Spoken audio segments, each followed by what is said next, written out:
Pickett, you talked about some of the text messages that you reviewed. Um, were those messages from the day of the incident, March the 19th, 2024? Yes, some of them were. I reviewed text messages for a long time, various people, but yes, I did review text messages from the time, very close to the time of the offense. So I want to walk you through that. So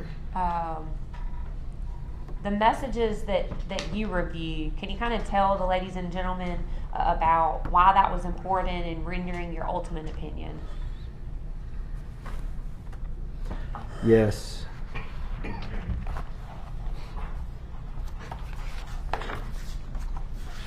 So the text messages at the time of the offense are a window into her mind at that time.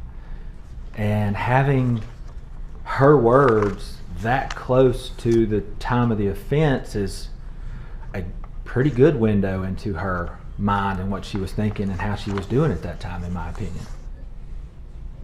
And I asked Dr. Gugliano, I believe you're present in the courtroom, it's not very common that we actually have like medical records from a defendant the day before they commit a violent crime, is it?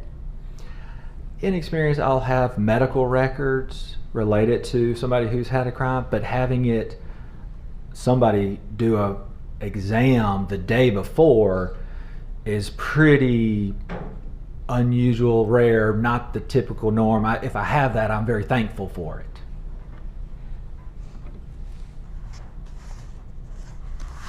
I want to talk, when we get to your what you relied upon on the day of the incident, I want to talk a little bit more about the text messages and things too. I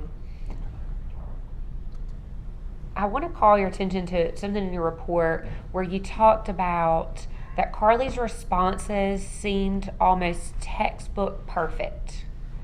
Tell us what you meant by that. Well, when I would ask her to tell me about some of her reported dissociative spells, she would give an answer of, well, I just felt like I was outside my body, like I was right here. She kind of did that hand motion like that and said, it's like a dream, like I was just watching myself. And that was, for example, was about racing thoughts. I asked her to, can you elaborate on that? Tell me more about your racing thoughts. I think she said it's like the ocean. And sometimes from experience, people who may not actually have a diagnosis will have trouble going beyond the simple textbook cliche answers. Whereas when I see people who legitimately suffer from schizophrenia, bipolar disorder, or even I've seen a few rare that actually had a dissociative disorder. It is rare. They usually can vividly describe these things to me, and oftentimes I see them objectively. They can't hide it.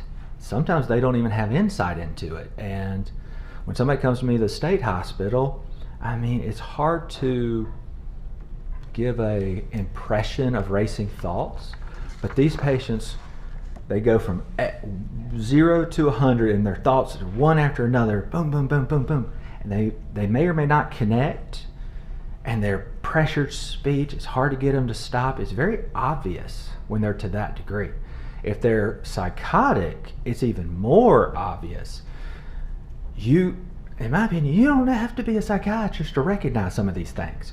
Their cousin or their mother or their brother will say, Johnny's not doing good, doc, and they'll drop him off in the ER or they'll drop him off at the state hospital. Well, they'll get committed and come to the state hospital, but it'll be very obvious.